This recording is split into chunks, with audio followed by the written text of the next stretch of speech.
Go! Hey guys, welcome to another exciting episode of Haunt Talk. Today we will be talking about the Scarehouse. But first, we want you to make sure you like and subscribe. Tell us about haunted houses you'd like us to check out. Hit the little bell so you know when there's new episodes out. We also have a movie available called Samsara. It is on Amazon Prime. It's free if you're a Prime member. You can buy it and rent it. It's like 99 cents or something like that. It's 99 cents. Yeah. It's 99 cents. Yeah. It's cheap. It supports us. Yes. Do it. Please. Yes, because we need support too. Yes, please. Check that out. We also, if you like ghostly things, we have a YouTube series called Haunted Adventures. We have 4 episodes of that. More to come. Check those out. See if you see any ghosts. Maybe. You never know. Tell your friends about all these fun videos. Like and subscribe. All that fun jazz. We've got a few interesting things in some of the earlier episodes that we've already done. That's a couple things that are kind of like, well, that's strange. Yeah. So, if you're interested in what I'm talking about, go watch them, because I'm not going to tell you here. That would ruin the purpose of you going to watch those videos. It's a surprise. Yeah. All right. But let's get into talking about the Scarehouse. Now, they were closed last year because they were moving locations. Now, they used to be inside, oh God, what was that building? Was it an old bank? Theater. Old theater? Yes, it was a theater because actually they used part of the stage for one of their scenes. I do remember that, yeah. So yeah, I don't really know what happened, but they had to move, and now they are inside of a mall. Yeah. Which was concerning to us because mall haunts don't have the best reputation. Now, you should never judge something by that, because like we've been to ones that are in outdoor shopping malls that are great, like Ghoul Brothers and Carnage wasn't in one, but Ghoul Brothers was in one, and if you've been watching our channel, we really enjoy that haunt. Yes. So that doesn't mean anything, but we were like, And I'll tell you what, once we went into the mall, like that mall, there's not much left in that guy. Oh. He's a sad mall. Yeah, and there were some pretty, the line was ridiculous when we got there. They moved us it only took about an hour, but woo, was it long. I guess there were some issues happening throughout the night. This was their opening weekend. So there were some issues that they were having, I think, with their system, because this is another place where you have to, like, do time ticketing thing, and it was just weird. But, yeah. So we'll get into sets and props. This is something that Scarehouse has always been known for. Yes. Is having good sets and props. Now, if you've been watching the channel, the last couple reviews we had for the place, we were kind of a little bit more meh on the sets and props. They just kind of, I don't know, it seemed like they weren't being as inventive as they used to be. Yeah. We both agree that this year's better than it has been the last couple of years. We went to the original location, Scarehouse. Yes. So there's 3 themes. None of them are really described, though. No, like if you go on the website or any like of their social medias, they don't describe the houses, but there are 3 different themes. Yes. And the best way we can describe them is there was like a possessed house that they give you a flashlight to go look in. Then it goes to cyberpunk, like 80s-ish kind of thing. Yeah. And then finally it goes into zombie survival. Yeah, for some reason he's got zombies here on the iPad, but it was definitely better than the last few years, because the last few years it just kind of was like meh. So starting with the flashlight house one, so I generally don't like the flash houses because it's kind of, let's be honest, it's kind of a way for haunted houses to cop out of actually having to light their house. And I still felt that way a little bit about this, but the set design was really, really nice and immaculate. There's a couple lights here and there, but for the most part it wasn't. And it did seem like the flashlight may have activated some things if you shined it on it. I might be wrong. She told us to make sure we shine it at everything we could. So I wonder if there was some interactive element. I'm actually not 100% sure. If someone does know that for sure, comment below.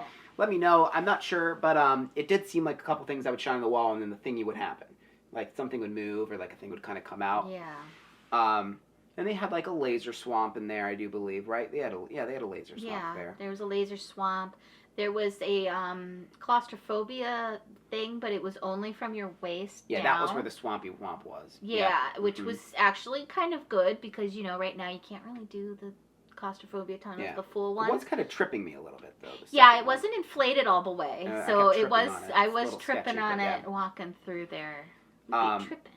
But yeah, I would say I did like the first one. And one of the more notable things is there was a cool, it was like a church-ish chapel scene that we walked through, and there was this cool animatronic that was like on this long like accordion arm, and this nun thing came out from like way far away and just like lurched forward at us and got real close. She was flailing. Yeah, I had to actually go like this because her arm was just like in my face like that. But I didn't expect her because she came from far away. Yeah, she was in this hole and she just right at us. There's like a split second where I thought it was an actor because of how fast it was moving. And then I'm like, oh nope, it is. It's just it's a prop. But it was really well executed. It was really cool.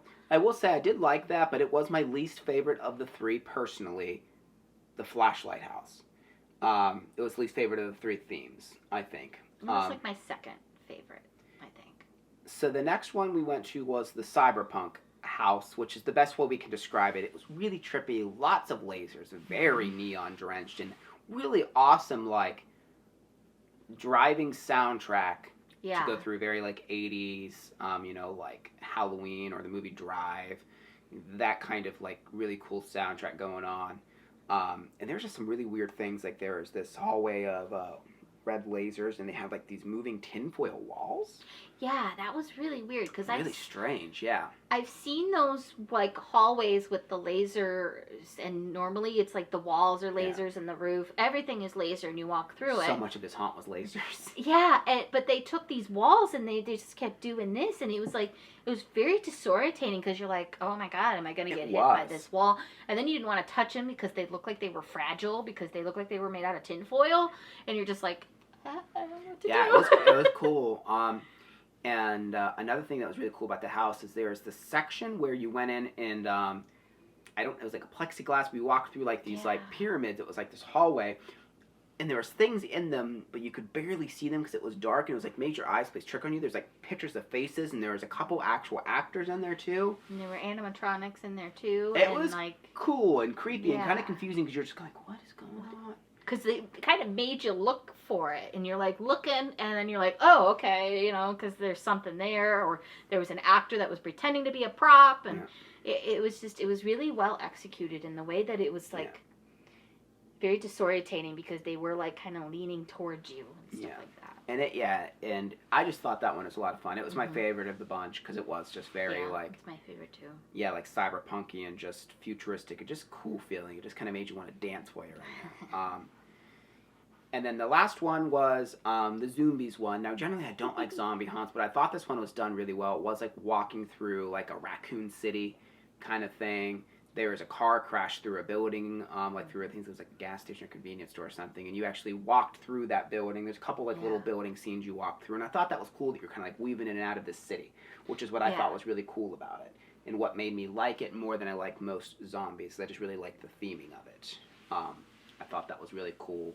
Because they actually just had vehicles in there. Like, there was legit cars. And the one actually moved. There was a big semi-truck. And we actually kind of missed it coming towards us. Because we unfortunately did catch up to a group in there. And it like came out to them. And then it was going back in once we came around. But it looked like it was like a full-on semi that actually came forward and flashed its lights and did stuff. So it looked like it was going to crash at you. Mm-hmm. Which I thought was really cool. Too bad we didn't get to see the whole thing. But yeah, I mean, the way the place is designed, because they did kind of pump us through a little bit, but we didn't... Every time we caught up with someone, they seemed to re-separate us, so, which was nice at least. And that was probably the only thing I think that maybe got ruined for us, though. Because, like, I don't feel like nothing else really got Nothing ruined got ruined for because us. there was somebody there that was like, Yeah. hold on. So that was like the only thing we missed was we didn't get to see the truck actually come out at us. Yeah. But besides that, though. Yeah. And that was like literally at the end. It was literally like the last thing you saw. Yeah. And you're just like, oh. And then you turn the corner and it was like the exit. And so I was like, There wasn't much after the truck. There's a little bit. But yeah, there wasn't too much after it. Yeah. But yeah, we really liked the sets and props. Everything was really immaculate in there. Like I said, I just would have liked if that first house would have had a little more lighting, or if it was a little more clear, if the flashlights were actually like activating things or doing something a little extra. Because if you're actually going to go full in with it, and I also think it would be cool if you're going to do the flashlight thing. I think they should do like what some of the haunts do, and like the flashlights are kind of controlled by I was just gonna say that. Like the sensors, which can make them like flicker and turn on and off. Yeah. That never happened, which I think that would have been kind of cool. Yeah. But we liked the sets and props a lot. We gave them a 9.5. So moving on to actors. Of course, we have to say the Q Line actors are always great. The bunny. Bunnies, oh yeah, I love the bunny. I mean, the bunny is just fantastic. He, she, whatever gender is in there is adorable. Rabbit. Yep. Fluffy. That's the gender. Fluffy. Fluffy-ish, because it's kind of falling apart, but whatever. I love the bunny. Doing all kinds of dance moves, grinding, bumping. Yeah, they had like a mobile haunt unit, like this little table with like a little jukebox on it, and like, and they would like roll around with it and go to different places. So they had the music playing. It was kind of funny. Well, inside the haunt, like it kind of got spoiled. Some of the places they were hiding, and this will be like part of the scare factor as well. Is they had plexiglass or plastic up. For some of them, yes. For the ones that you were going to be really close to, they did have that. Mm-hmm. And it was really weird because, like the one room we walk into, and there's a bed in the middle of the room, and it's just surrounded by like a plastic curtain. Yeah, and she's kind of flopped around in bed a little. But yeah, it was weird because it was like this bed with plastic shower curtain. It was really, I don't know. It was strange, but we really liked the Cyberpunk stilt guy. Yeah, he was cool. And you see him in a lot of the. If you go to like their website, he's on there a lot. He's like that's like the blue face with the crazy eyes. He was a cool distraction for this giant like demon puppet that came out of the wall. That was cool. He's kind of stands there and just he looks was like, at you. Yeah, he made a yip. It was great. Yeah, that one was cool. That one startled me a little bit. There was a guy with a gun. He was wrapped in plastic. Oh yeah, him. But the plastic, I couldn't. Yeah. Yeah. You couldn't see the gun at all when he stands up and like shoots it. I mean, obviously, like it's not like a real gun firing a blank. It was just like a gun that I think it shot air. So kind of like blew the plastic at it. That was cool though, and that did startle me because I expected him to stand up. I didn't expect him to stand up and like fire something though. So that startled me. Yeah. That was cool. None of them had too much. There's a little bit of dialogue here and there, but. Excuse me. There was a little bit of dialogue here and there, but there wasn't like a lot or anything like that. But the actors did do a good job. Again, they helped separate crowds, and they were kind of intimidating, and some of them did have fairly decent hiding places and stuff like that. And all of their makeup and costuming was really good. Yeah, I mean, Scarehouse is always known for that, where they just kind of go like, if one thing is super elaborate, something else is going to be they usually have something in there that's super elaborate, and usually their actors are pretty decent. Right. Mm-hmm. We did give them an 8.5. Mm-hmm. There was at the beginning there was some spots that like there kind of needed to be some. Yeah, there's a couple dead spots through the house. Yeah. And I wish there was a little bit more dialogue because not all of them are hiding. Some of them are just kind of standing there and like. I don't know if they're trying to be intimidating, but some of them are just like, it would be nice if like they had something they were saying. The house was really loud inside though, like music was loud throughout the whole thing, and they probably do that because I imagine the acoustics in a mall haunt can't be good, so they're kind of trying to drown out the other rooms so things aren't bleeding into one another as much. Right. But yeah, it is what it is. The actors still did a really good job in their costuming, and that was really, really good. So that moves us to Scare Factor. Again, they had good distractions from some of the props. That cyberpunk guy very distracted us from the giant puppet thing. That got us fairly well.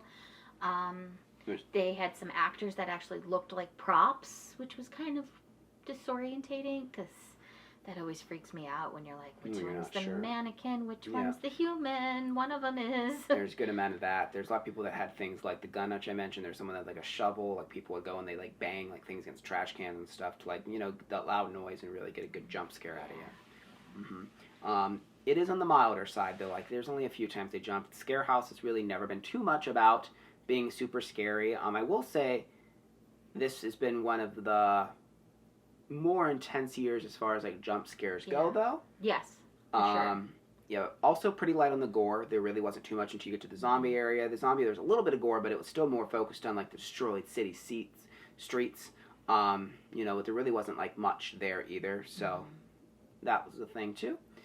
But yeah, overall the scares were just a little more than average. We gave them a 7 for scare factor. Yeah. Yeah, so this, if you're looking for a place that like might not be too bad to take someone a bit younger, this would be fine. Like I said, not too young for this one. But yeah, like younger kids for the most part should be pretty good here, long as they're not like toddlers or like really young. Like maybe 10 or above. They should be fine, long as they have a good understanding of what, you know, they're getting into. They shouldn't be too freaked out. So that brings us to value. Now this one is a little bit different. It is priced different on the weekend day that you go. So Fridays is $19.95, Saturdays is $22.95, and Sunday is $17.95. So we said that's just an average of like, let's say $20. If you kind of average those prices out, it took us 15 minutes to get through the haunt. And this is one of those ones where you have to buy your tickets ahead of time and get a time. Yes. They were sold out when we got there for our ticket. Correct. Or for our time. It had a big sign that said sold out. And there were people that were coming in trying to get tickets. And obviously they did not look at the website before they got there, because they would have known that they had to buy them ahead of time. And our time slot was also for the last time slot that was offered that day. And I believe, it's like they had told us that there are some things that happen, but I believe that they usually probably have you go into like a queue for your time slot, because they had signs with like times on it, but they were all kind of pushed to the side, and we were just waiting in a giant line that went outside of them all, because apparently something happened throughout the night, I guess. There was someone that actually came up to us, and sorry we didn't get your name, but he told us that he recognizes us and that kind of thing, and he kind of told us that something had happened throughout the night that kind of basically made it sort of chaotic. But they seemed to get through it pretty well, except they were able to put people through fast enough without ruining the experience, but also make it so the wait wasn't completely unbearable. I mean, 1 hour isn't the shortest of waits, but I've waited longer for haunts. Yeah. So, God bless if you go to the Hoochie anytime besides right when they open. You'll be there for hours. Oh my Lord. So you never know when they're going to open. They don't tell you an opening time. But, Yep. So we thought the value was pretty good. We gave it an 8. Would have just liked a little bit more. I feel like if they could get this haunted house to be a little bit longer. I don't know if they have any more space in the section that they are in. Although it looks like there's plenty of places that are closed. They could have just done the whole mall. Right, really. I mean, honestly. That'd be cool if the mall would happen to close down. I mean, I don't want the mall to close down or anything, but that would be cool to have an entire haunted house as an old abandoned shopping mall. Just the whole thing taken out for it. That'd be cool. That'd be sick. That'd be really awesome. But that brings us to overall. We gave it an 8.5. We were impressed. I did not have high hopes going into it because I hadn't been that impressed by the Scarehouse. The last few times I felt like they kind of almost lost their passion a little bit. Yeah. But the creativity seemed to be a little bit back at least. Because like I said, even the zombie thing, which I'm usually not a fan of, I thought was really well done, and I actually enjoyed it. So if you're in the area, and there's a lot of haunts in the PA, there's so many to go to that are all within an hour distance. Definitely hit up the Scarehouse. Just make sure you get your tickets in advance. And it is a little bit harder to plan things this year because of the fact that so many places are doing time ticketing. So that's why we made our time ticket all the way at 11:30. So we didn't get out of that place. No, we got there because you're allowed to get there a half hour early. That is one thing too. We got there at 11, but we didn't get in till a little tiny bit after midnight. Yeah. And then, after 15 minutes and leaving and stuff, we were left all together. I think it was about 12:30 when we finally got in the car to leave. As far as, the whole pandemic precautions and stuff like that, they were very mindful of that. They made sure that you were wearing your mask the whole time, and they did actually trend. The queue line was they had things in place to implement people from being too close to one another. They actually had cones Yeah. Maybe 6 feet. Outside they did not, because I don't think they anticipated the line going outside the mall, because that probably won't happen unless, they have some kind of malfunction. But you can't really control people that much in that instance. But I do feel like they did what they could to do all the precautions and everything necessary in that regards. And the actors did usually stay a pretty fair distance away. I don't think really any of them. And if they were too close to you, if they were within 6 feet, they were behind some kind of plexiglass. Yeah. So if you're someone, again, as we've mentioned in other videos, that is sort of worried about that kind of thing, this would be one that is taking it a little bit more seriously. But again, if you're completely freaked out by it, don't go to one. You're probably not going to go to one anyways. But yeah, that does it for this video. Hope you guys enjoyed. If you have been here, leave us a comment telling about your experience. If you liked it, didn't like it, liked it even more than us, let us know. And thank you guys very much for watching, and we will see you in the next video.